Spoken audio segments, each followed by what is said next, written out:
Here is another basic sewing kit, a little more comprehensive than the kit shown in the first video, containing most of the items in that display with a few extras.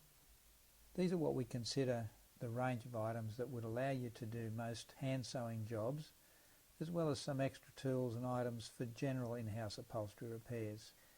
Some of the perhaps less known items that you'll find in here are the large curved needle, which is handy for getting into awkward corners and spaces within the body of the lounge. The waxed twine for button attachment, some spare buttons, obviously different size buttons will apply in different cases, an upholstery marking pencil, and some long buttoning needles as well. All these items make life so much easier if you have them in your kit and at the ready. Hand sewing requirements can be quite varied, and even though two pieces of damage may look the same, there can be significant differences in the way the repair is carried out. What that means is that there may be more than one way to do a repair, and indeed it may be necessary to be creative in some instances. This tutorial is designed to explain and demonstrate various techniques. You can choose which technique suits the particular situation at the time, but as the repairer, it's also advisable to understand the structure of the sewing that you're working on and then use your best judgment as to the most effective way to do the repair. There really is no one technique that will fit every situation, and you may already have other techniques that will work just as effectively. If you do, we would like you to share them with the other members of the team. Knowing how a machine works and sews a seam will also enable you to determine whether a sewing problem is a manufacturer fault or damage from an external source. This will give you some credible evidence when preparing reports.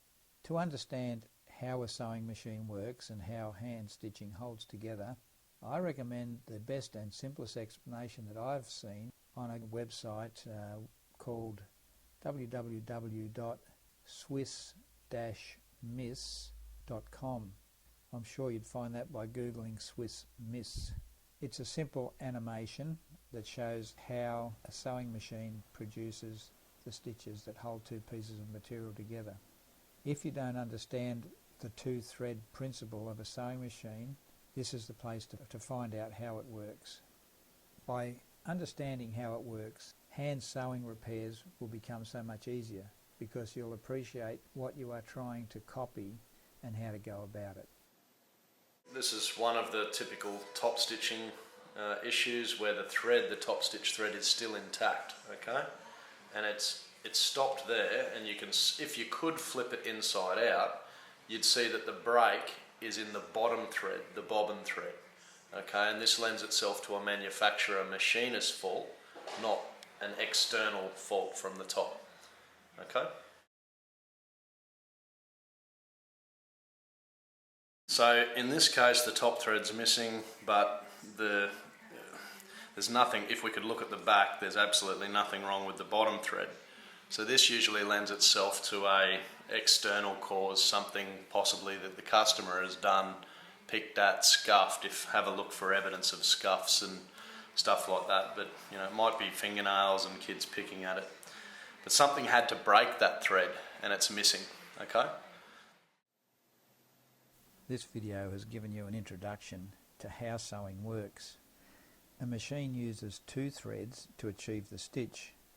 We can't recreate that process by hand, but by understanding the process, we are able to do repairs that will achieve the same result, look just as good, by using a single thread.